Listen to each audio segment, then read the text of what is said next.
Good evening, good morning, good night, depending on where you are in the world. Welcome. My name's Alex Rafalowicz. I'm the co-director of global program at 350.org. And tonight, where I am, which is on Muisca country, which is in Bogota in Colombia, I'm really excited to be having a conversation with two incredibly inspiring leaders who have thought a lot about the moment that we're in right now. And we are in a scary moment wherever we are in the world, facing an unprecedented global epidemic, and simultaneously knowing that we are facing the climate crisis at an ever-increasing scale of destruction and terror for many people across our world. So it's a very important moment at this time to reflect on how did we get to this situation where we're facing multiple crises at the same time, and where can we find sources of hope? And I'm really excited to start a conversation here with Dr. Ilaria Capua, who's a renowned Italian virologist.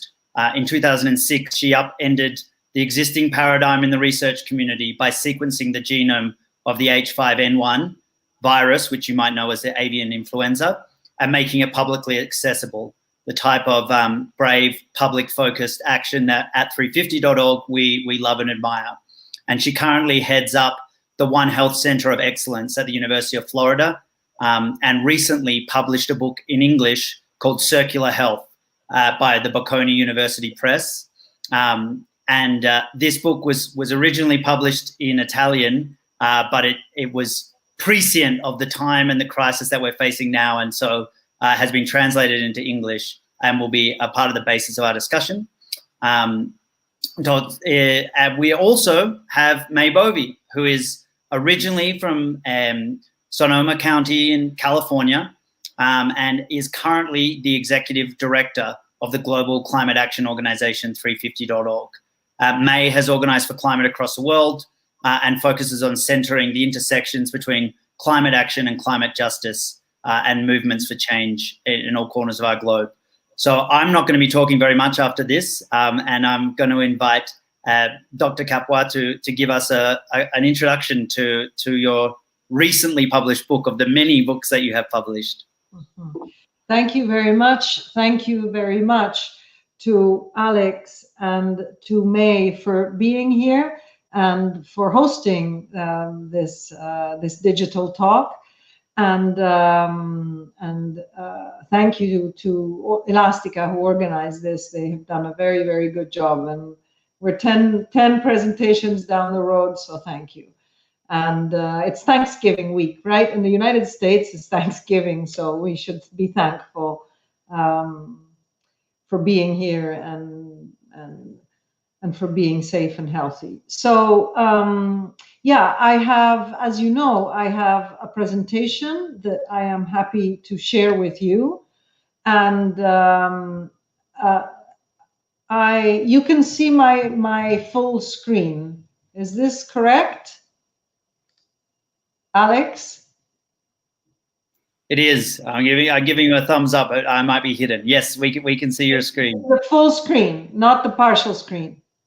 It looks full to me, yeah. The Okay. evolution of health. Yes. Okay. Okay. No, I think that, there you go. This is better, right?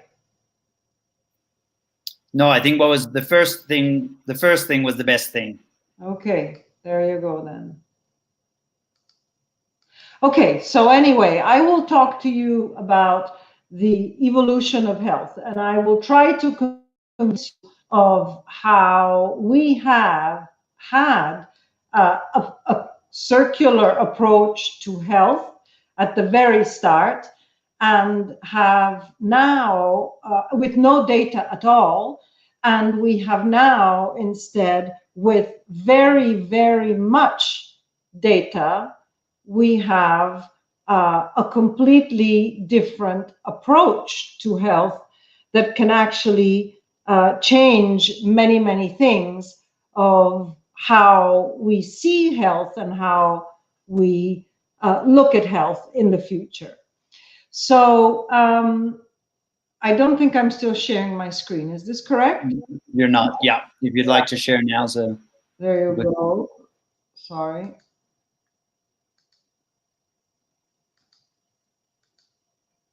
So let me start from here. And this is... You're still not sharing. I don't Okay, know. okay. Then I'm going to have to... Am I sharing now? No. Do whatever you did right at the very beginning. Let's forget about the sharing, the screen sharing.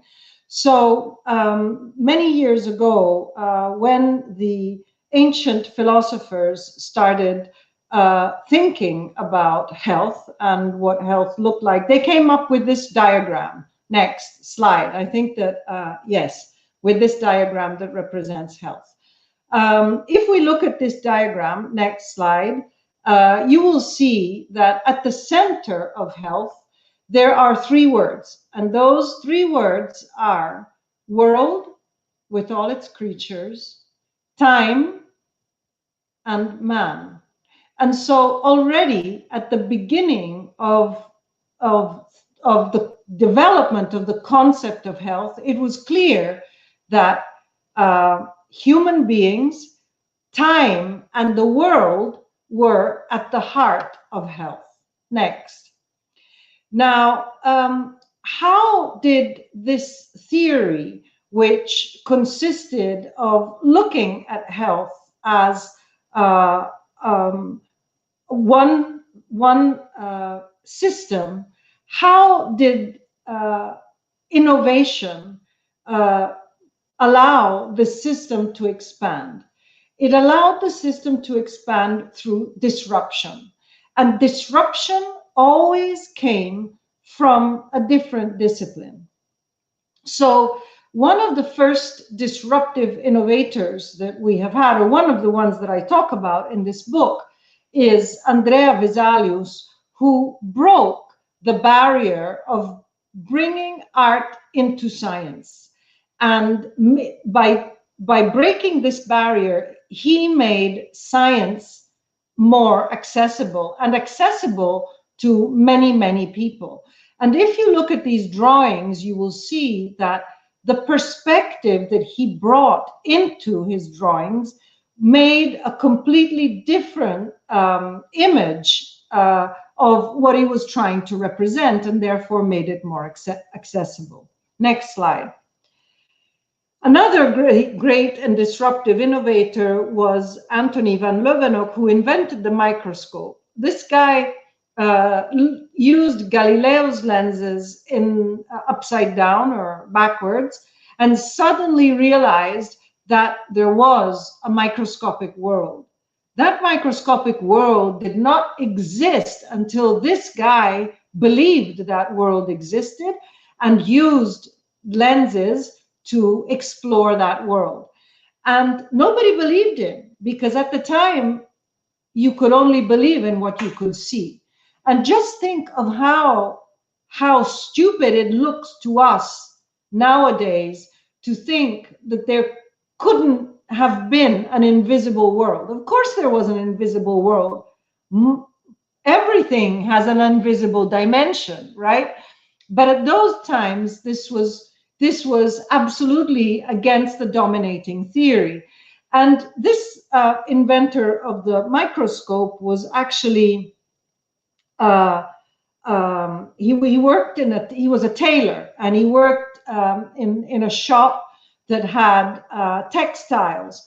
And the reason for looking into using these lenses was because he wanted to look at what he was feeling. So the textiles, the soft textiles, or the resistant textiles needed to be appreciated also with another sense, which is by looking at them. But he couldn't see the difference. And by using these lenses, he discovered not only he wanted to see what he wanted to see, but he discovered the invisible world, which included, as you can see, these are his drawings. He didn't have cameras, he didn't have anything.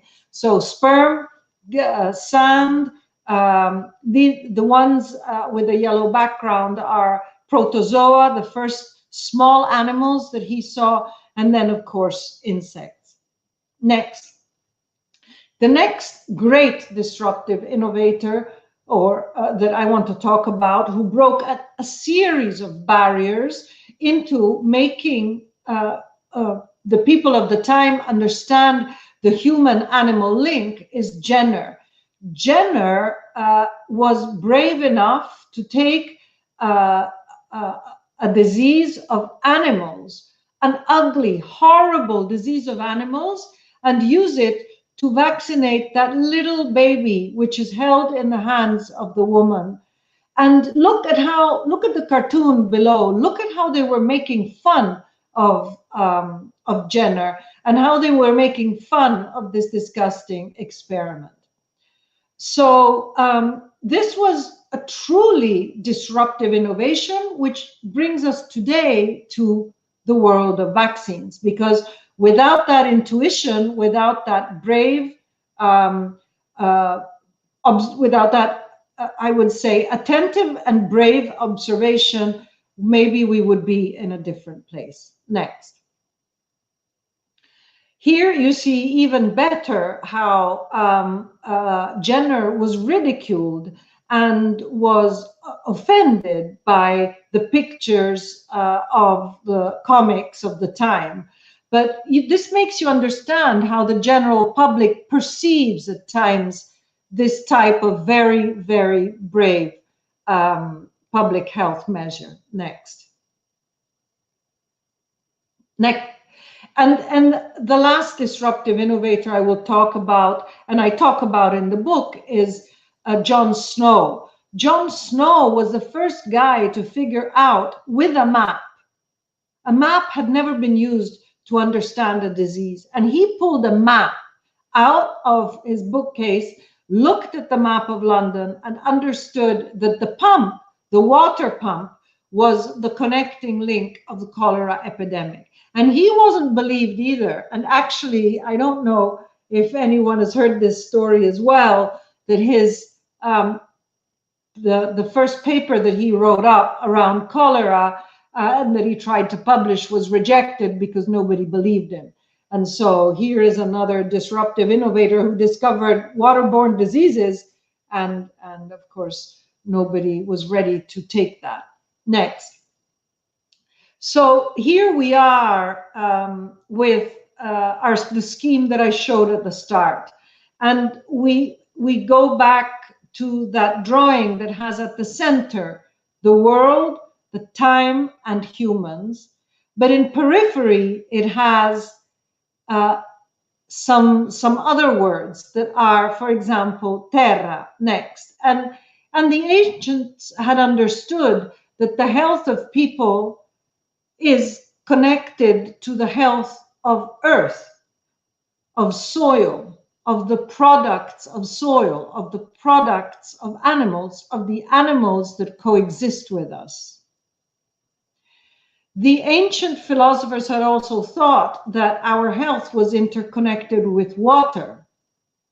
And of course, water is not only what brings cholera, but water is what we need to survive, is where the fish and oceans are located inside water. And water is a finite resource. Next. But also air. Our health is strictly dependent on the air we breathe. Also because air offers a space to travel. And travel has been an extremely important driver of this pandemic. Next. And also something that is very dear to 350.org, fire. Fire as climate change and the increase of temperature worldwide, not only in the air on Earth, but also in water. But the world is burning. Fire is burning our resources. And so the question that I raise in this book, and that is even more urgent to face now, the more urgent to address now that we are in the post-COVID environment, is next. Can't we use big data? Can't we to put all these bits together and look at health as a system? Is this not the time to use big data not only to sell us our favorite gadgets, not only to understand our preferences, but is it not time to start using information that we generate with our phones, with our devices, and with our capacity to measure? Because we are measuring this pandemic, right? This is clear. We know everything around, every measurement around the pandemic. So why don't we use it? Because we can use it to advance health as a system. Next. This is the real opportunity we have. This is the real opportunity that COVID-19 brings as we look at co-advancing the health of humans, animals, plants, and the environment as one system. This is the challenge that we have. This is the challenge that COVID-19 brings us.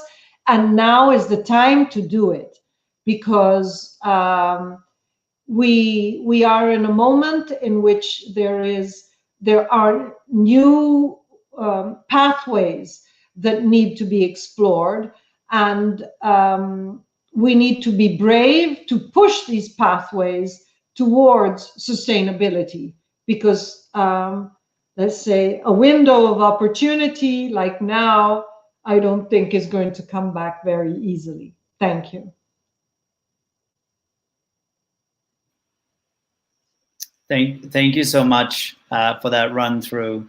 I mean, the book, in the book, you talk about health as a universal asset and talk about its needing to agree on our interconnections and interdependencies if we're going to really address public health crises. And one of those interdependencies, of course, is the environment. We can't continue to pollute, invade, abuse, and extract from the environment as if it's our exclusive property.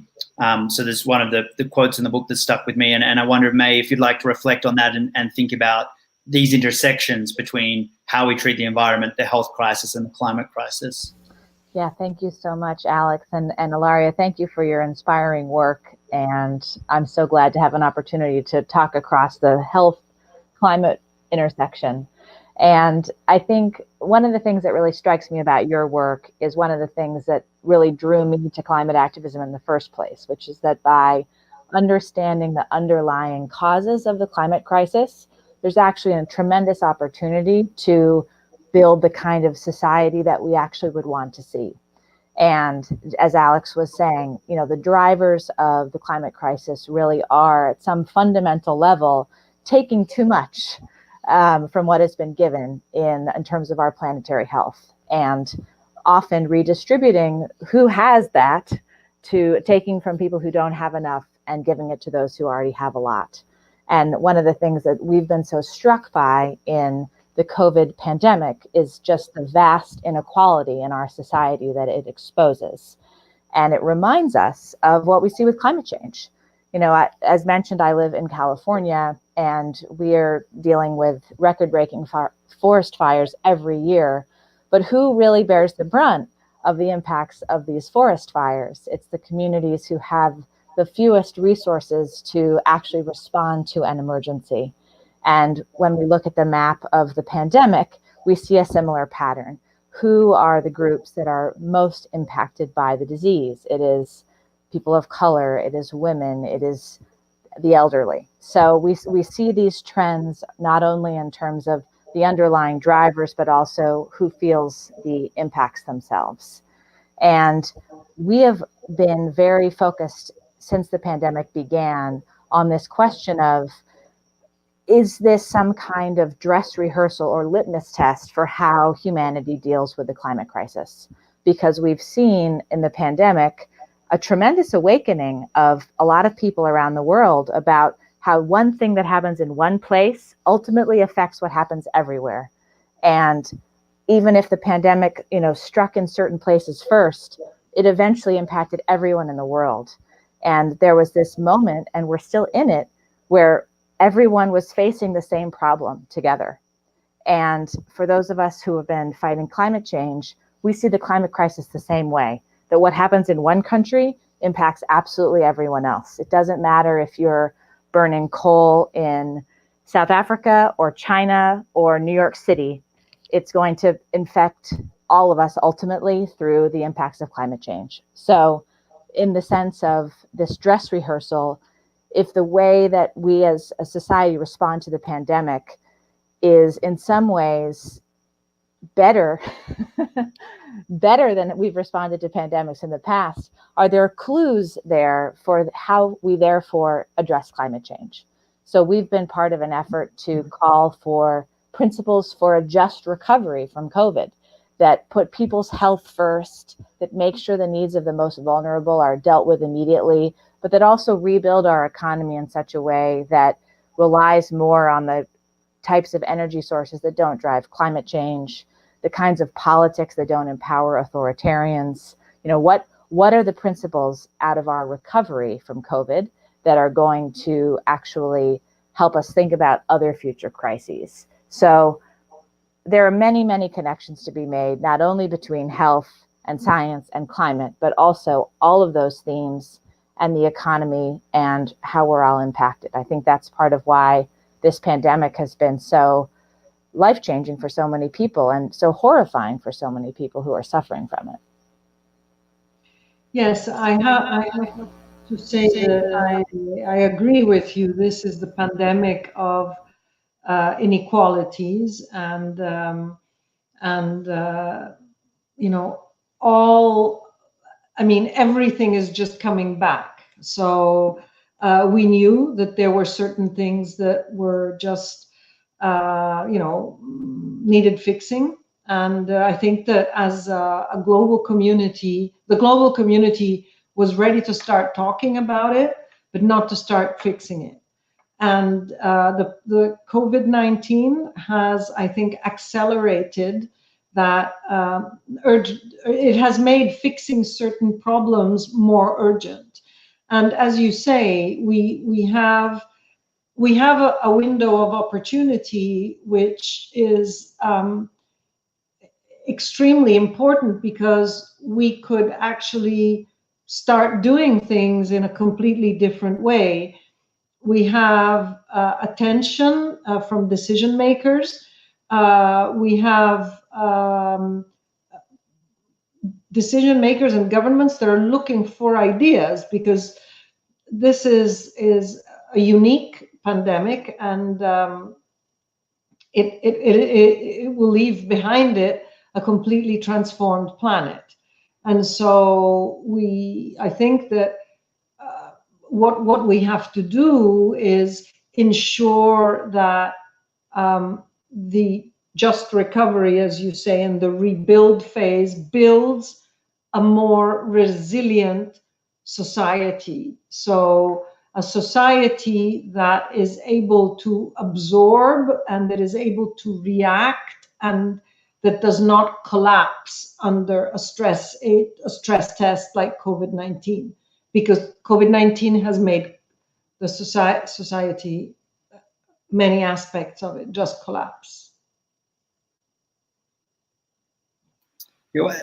In talking about the changes that need to be made, I wonder if you could each kind of reflect on do you see one or two really pressing first things that need to happen in response to the current crisis that will set us up better for both the next potential pandemic, as well as giving us the resilience to confront the underlying ecological crisis? So I can give you an example, and I can actually make a comparison with what happened 14 years ago. So you mentioned this when you introduced me. In 2006, I ignited a debate on sharing of genetic data of viruses in the pre-pandemic phase, so before they become pandemic, right? So my obvious idea was that if veterinarians who were doing surveillance in the animal reservoir could were empowered to share this information with the medical community and the community of people who are on the other side of the spillover, this could have allowed a better response, more diagnostics and more tests and better vaccines. So at that time, there was no mechanism of sharing the genetic information. And I was fortunate enough to have a sequence of a virus that like everybody was really interested in. And so I said, look, I have this sequence, I could put it in a password protected database, which is what was the existing infrastructure that everybody used. But I said, I don't think this is fair and I don't think this is reasonable, because like if there's going to be a pandemic, it's going to be everybody's problem. And so we should share this and put this in an open access repository, which I did. And this created a lot of discussion, a lot of international discussion, and it caused me personally a lot of trouble. But we now, 14 years later, we have a series of databases that contain about over 150,000 sequences of COVID-19 in those same databases, right?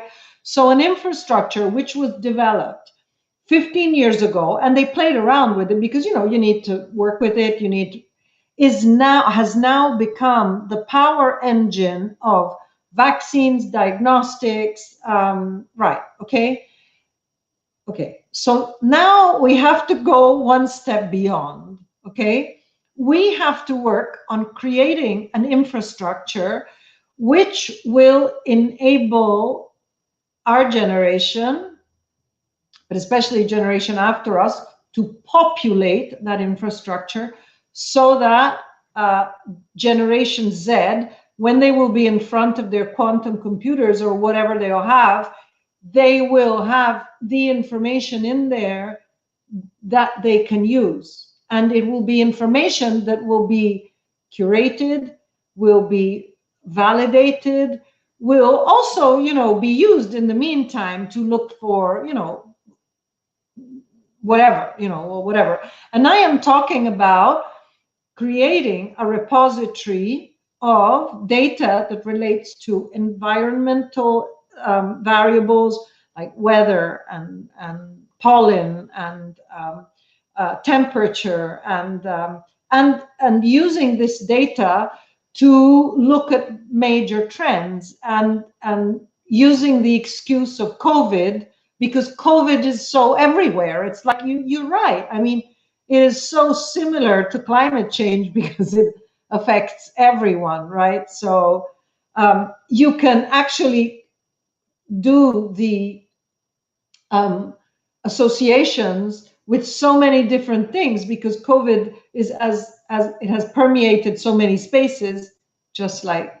And so my hope is that if I can convince stakeholders and people out there to understand that there is a circularity in health. So if we poison our oceans, that is not going to be good for our health, right? Okay, so it's as easy as that. We live in a closed system, right? And so we need to rediscover that circularity, and we need to do this by sharing information. And if we share information, even as people and as patients, to empower a better health for everyone, I am sure that we will be happy to do it. And we have the technology, so we need to start from somewhere. Let's take COVID as an excuse to start thinking about this let's say, new infrastructure, which obviously is going to be completely open as well. I'm so glad that you took those risks in order to share the data so that we could be where we are. And I think it's such a beautiful example of how change actually happens. when people decide to go against the grain for the good of everyone and take a little flack in the process maybe, but ultimately over time see the change that was made. So I'm honored to be talking to you. It reminds me a lot of the solutions required to fight climate change as well. A lot of this is about sharing across borders, and particularly sharing across developed countries and developing countries when it comes to solutions to climate change. And we're approaching, just in a couple of days, the 5th anniversary of the Paris Climate Agreement, which at the time was a very significant agreement because it represented so many countries. 195 were part of it. And it was at the time when there had not been a lot of multilateral agreements passed about anything. And here was this agreement passed about climate change. And it really required a lot of thinking about who has access to what information about the state of the problem, who has access to what information about the technology that's going to solve it, and how are those resources shared. So really and truly reminds me of what you said. And a lot of the, in answer to your question, Alex, about what would come first, one of the things we're paying attention to is, in this moment of tremendous rethinking that's going on about what happened pre-pandemic and what's going to happen after, we don't have to go back to the way things were. And that's not only true when it comes to health, that's true when it comes to the economy. And the climate crisis is very, very urgent. And if we continue to say, invest in fossil fuels as our main energy source coming out of this pandemic, we're taking all the wrong lessons from this experience. And if you look at the data, unfortunately, across all the G20 countries, 50% of the resources around recovery devoted to energy are going to coal, oil, and gas. It's the same business as usual thinking that got us into the climate crisis in the first place. So it's a very basic request in many respects, but we can't be bailing out the very industries that got us into this unequal climate change causing mess that we're in now. And that's where people power comes in. That's where people speaking up to their governments and saying, we need this kind of infrastructure for our health, and we need a different kind of infrastructure for our economy and for safety from the climate crisis. Yeah, I think that let's say the major challenge is that everything that you said requires a lot of time. And just now there's like very, very urgent decisions that need to be taken, because like nobody was expecting something of this magnitude. And so I see where you're going, and I understand exactly. However, this is like an emergency with, it's not even a capital E, it's an E of the font 72, okay, compared to font 10. It's such an emergency. And so I do think, though, that the pandemic has highlighted that a certain type of mobility can be stopped or can be slowed down. And that's exactly where we have to go. We have to show that there is a different way of working together that will, of course, revolutionize certain systems, working systems as we know them. So, I mean, big office space in the middle of cities, is that still necessary? I don't think that is necessary. We are going to have to reconvert that space and find a way to make, people who work in it survive. But the changes that are coming are so big that we really need solutions to come from non-conventional domains.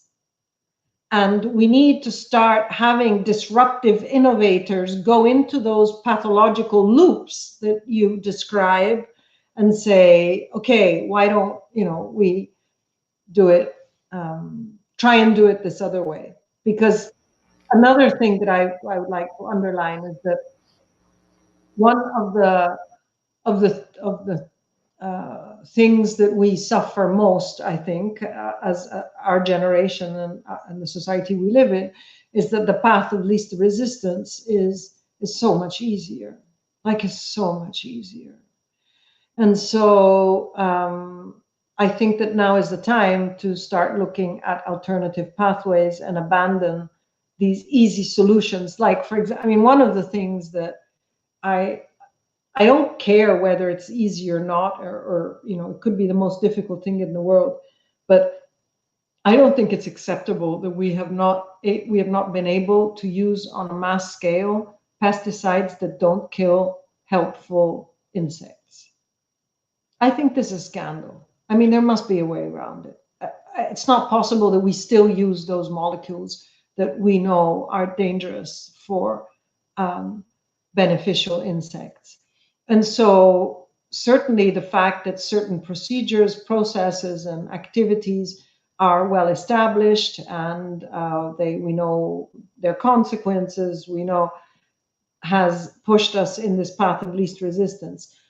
But if we can send SpaceX from here, they send like a rocket in space every 3 weeks or something. They want to send people to Mars in a couple of years. I think we can find a pesticide that doesn't kill butterflies.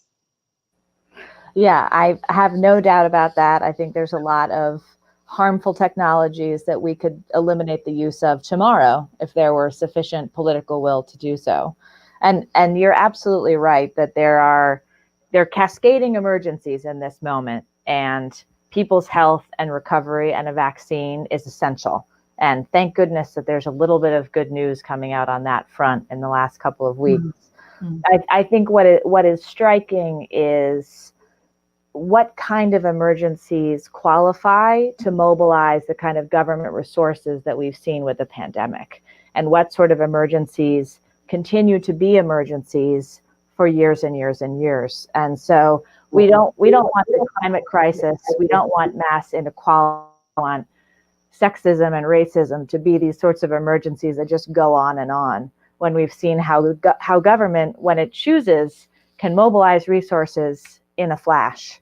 And I think for anyone who is advocating for some kind of change to the way we live, this has been such a remarkable time just to watch the speed at which government can act when it feels like there is truly an emergency facing it. And do we wish that there were not so many pressing emergencies? Absolutely. But for the people who are actually living through the impacts of those emergencies, they're very clear that they exist. And so we would only hope that aspect of public will matched with massive government spending, and really forcing corporations to do the will of the people at the behest of the government, that sweet spot of reaction that we're seeing right now in country after country is the kind of pattern we would hope to continue. And I think that's going to require sustained social movement pressure and sustained learning from the scientific community, and you name it. A lot of what's been mobilized in the past months or so of the pandemic, we're going to, unfortunately, some of that aspect of human energy and creativity will have to be channeled, hopefully, towards building solutions and not as much responding to crises. Yeah, and I think that we need creative solutions. We really need to get people who are experts in completely different fields to position their idea and have other disciplines contribute to enriching that idea. And because we are suffering, and I think that, you know, the devastation that the pandemic has brought with it is also because we certainly missed.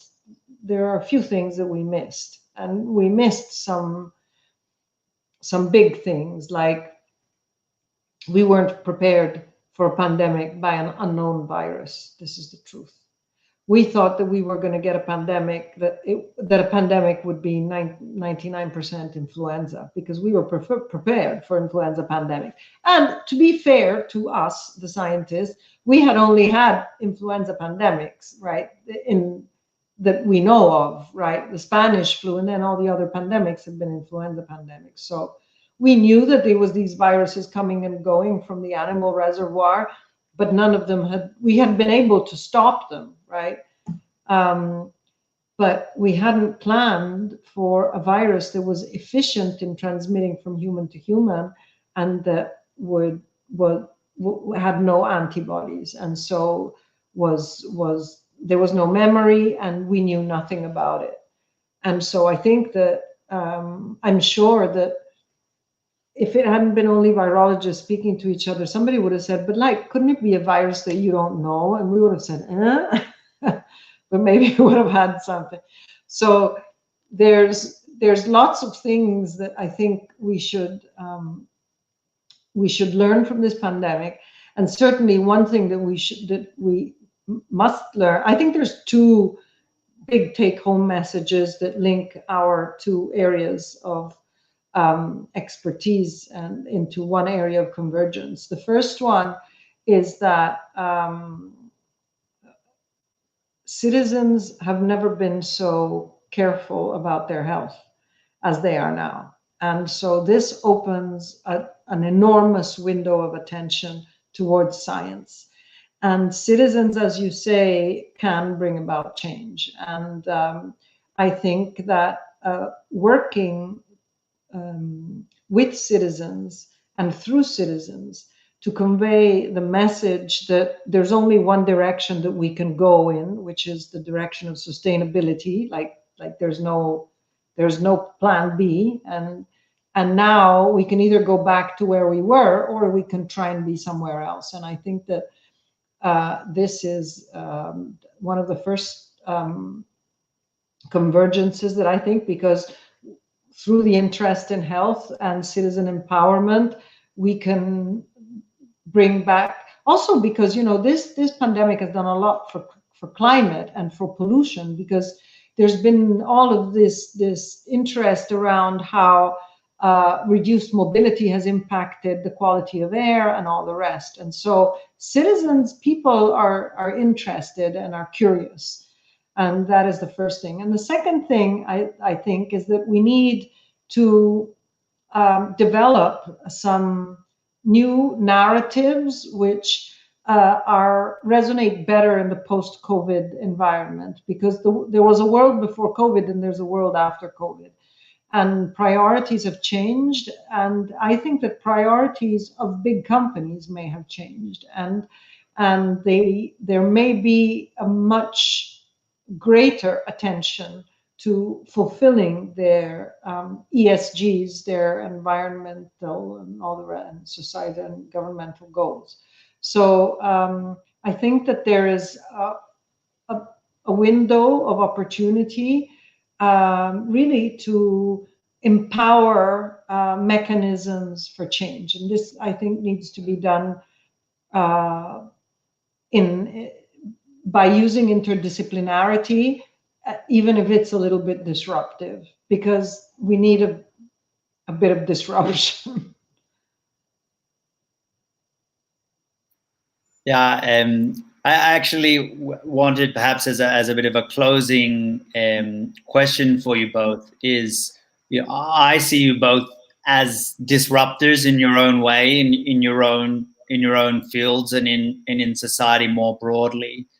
And I was wondering if you could offer, and this is a bit more personal, some reflections about kind of what it feels like in that moment when you do ask the question that everyone thinks, has never even thought of asking, or thinks is a stupid question, and you feel like you're out there and exposed, because hopefully some of the folks who are listening today are thinking about ways that they might disrupt something that's going on in their community or where they are. So I was wondering if you could both perhaps just reflect on that as a final thought for us. Who goes first? I'm still thinking. I'm happy to go first. So we'll give you the last word, Ilaria. Yeah, I mean, I'm reminded of actually something you were just speaking to, Ilaria. I'm reminded of how I was feeling in the early days of the pandemic, and that sort of energy that arises within you when you're curious about something and you wonder if other people are having the same thought, but you haven't heard it said out loud, as Alex was saying. And the experience was of being asked repeatedly by, partner organizations and journalists, exactly what you were saying. Well, isn't the pandemic having some good news because it's reducing pollution? Because there were these statistics coming out about coal plants being shut down because economic activity was down and flying less and those things. And I got the question so many times, and it really sort of grated at me, because the disruption that I am most passionate about is convincing people that the climate crisis is about people. And yes, it's about charts and polar bears and ecosystems, but we as humans live in those ecosystems, and it's a human problem with human solutions.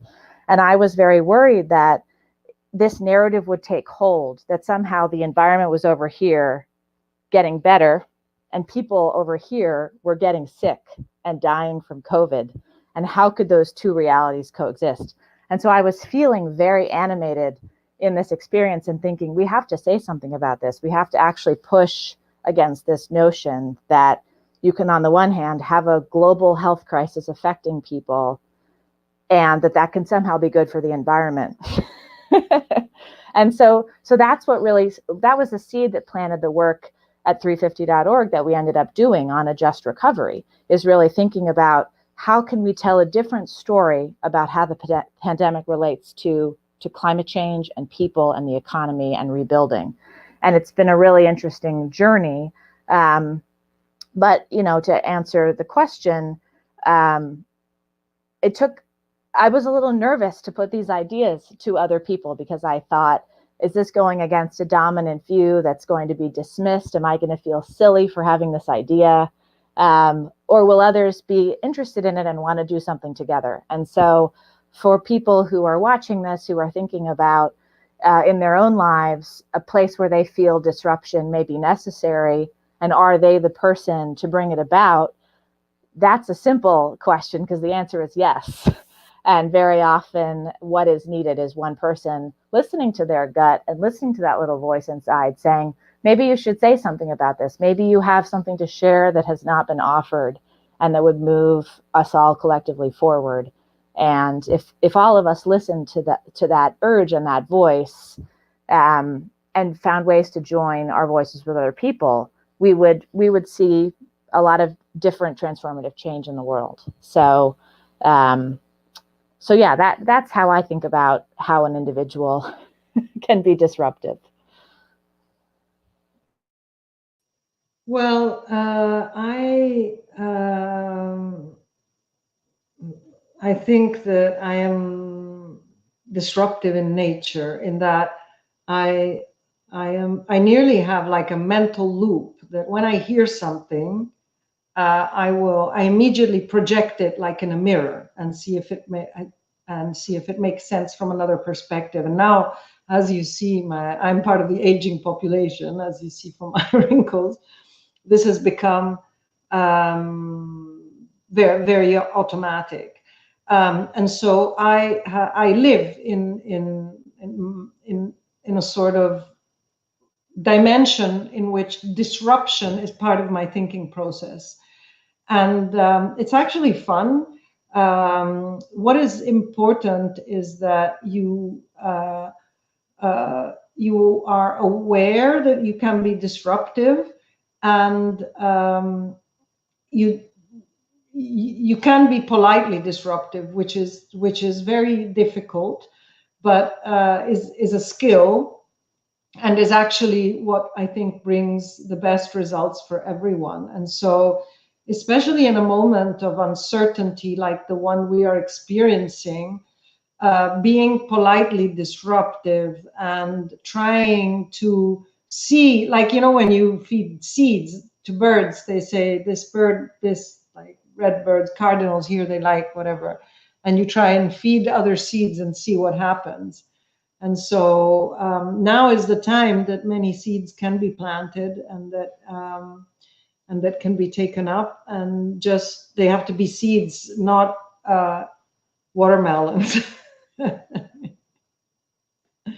And that wasn't me 20 years ago, right? You sort of grow up and you learn. But I think that, lateral thinking is extremely important today and is obviously often disruptive. But I welcome disruption if it is positive and it brings positive energy. If it's destructive, then not.